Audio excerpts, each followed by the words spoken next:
maanta dad badan oo muslimiinta ka mid ah colaado iyo rabshado iyo dagaallo iyo xaqd iyo xaasidnimo iyo mushkilad baa dhex taalla qof kasta oo muslima oo ka fekeraya ummadda muslimka inay dib u midowdo inay midowdo waxaa ka horeeya in qalbigooda nadiif noqdo inay quluub saliima yeeshaan maxaa sababaya inaynu laabteennu nadiif ahaato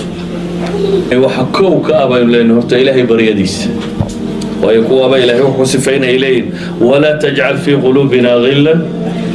liladiina aamanuu ilaahu qalbigayga ha ka yeelin ghilli mid yar iyo mid ballaadhan mid nooc kasta u yahay jaliyan aw khafiya sagiiran aw kabiira kaiiran aw qaliila wax ghilliya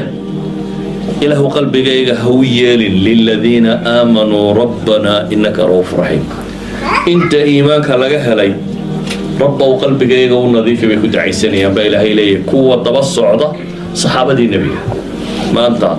dad baa jira diin mooday saxaabadii nebi maxamed oo lacayo muslimkii hore oo lacayo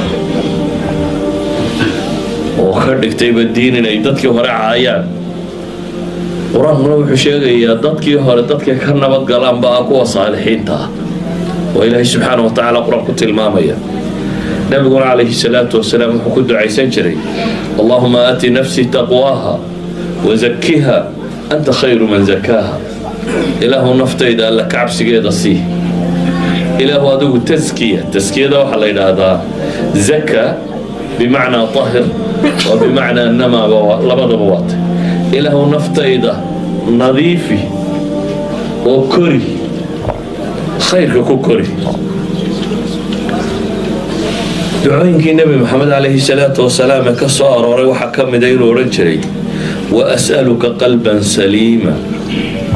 ilaah waxaan ku weydiisanayaa qalbi nabad qaba qalbi caafimaad qaba waxaa ducooyinkii nebi maxamed calayhi salaatu wasalaam ka mid ahaa wahdi qalbi waslul sakhiimata sadri ilaahayow qalbigayga hanuuni ilaahayow qalbigayga sakhiimadu wahiya alxaqd xaaqidnimo iyo wixii la nooco ilaahu ka siib buu nebi maxamed ku ducaysanaya ilaahu wixii qalbiga nagaga dhaca ka siib buu ilaahay ka baryaya subxaana wa tacaala idan ayuha alaxiba in laabtaadu caafimaad qabto waa waxaad janno ku gelayso waa waxa camalka lagaaga aqbalaya ilaahay dembigaaga ku dhaafaya waayo albaabada jannada albaabada cirka waxa la furaa buu nebigu yihi khamiista iyo maxay iyo isniinta dadka ilaahay aan u shiriik yeelayn oo dhan dembigooda waa la dhaafaa laba mooyaane buu nebi maxamed yidhi calayhi salaatu wasalaam laba iyagu is haystaa kuwa waxaa la yidhahdaa arrinkooda dib u dhiga laakiin dadka qalbigoodu nadiiftaya ilaahay subxaana wa tacaala dembigooda wuu dhaafaya sida awgeed waxaan leenahay marka hore waynaynu ilaahay barinaa in ilaahay qalbigeenna nadiifiyo marka labaadna dadka mu'miniinta waynaynu rabbi u barinaa iyana inay khayr helaan